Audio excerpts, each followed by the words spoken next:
Caleb, I'd like to purchase the land that you have off of Williams Field Road in Gilbert, Arizona. You have it listed for sale.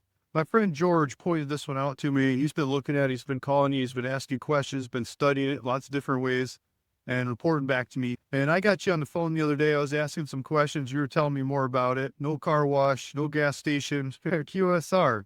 I love figuring out QSR properties. Feel free to look me up. I've got properties going back a good long ways. My name's Luke Smith. I'm passionate about real estate. I'm passionate about figuring out high traffic real estate with data. Data helps me figure these properties out.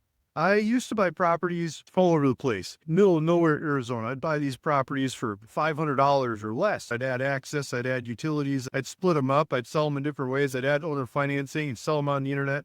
I'd go back for more. I'd pay $1,000 for better ones, or $2,000, $5,000, $10,000. I worked my way up over time, getting better and better properties. And somewhere along the way, I started getting into these high traffic retail properties like you have here. There's a bunch of cars going by and there's a bunch of shops in the area. These kinds of high traffic retail properties are a different animal. It's not about having the lowest price. It's about having the right tenant. It took me a while to figure that out. I worked on lots of properties like this and I couldn't sell them through auctions. I couldn't sell them through brokers. I couldn't sell those properties until I started finding tenants for them and started finding buyers for the properties. The buyers were usually some friend of theirs or a different landlord of theirs that wanted to add another location to the property. They would buy it. And so as I did more deals like that, I started learning about who the tenants were and what they wanted and finding other properties for those tenants. And so now I like to take the lease from those tenants and I like to copy it, just change the address and do it again. And so now your property's coming up and I would like to take tenants from other properties and other deals I'm working on, and I'd like to do it again. You got room for potentially 3 different QSRs to go on this property, or maybe one bigger one and a smaller one. And I would like to go to the guys that I like to work with and say, let's do this again. Here's a property. I'll make it happen for you. I'll build it. I'll do the finance. You just got to pay rent later on when you're up and open for business. Take a look at my synthetic business case scenario of how much business you should do here based on how much business is happening at the local shops in the area. Where you have your shop, you're doing this kind of business. And so that synthetic business case scenario is something I like to present to them.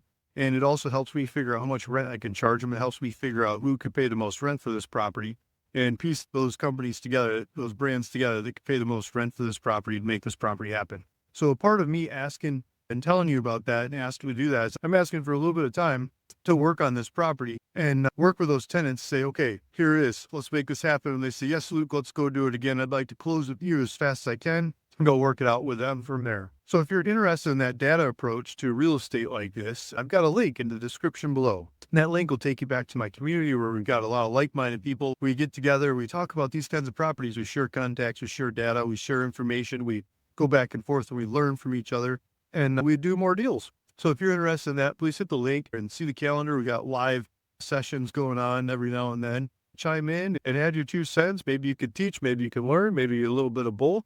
I think is the best. It's free and feel free to check me out on there.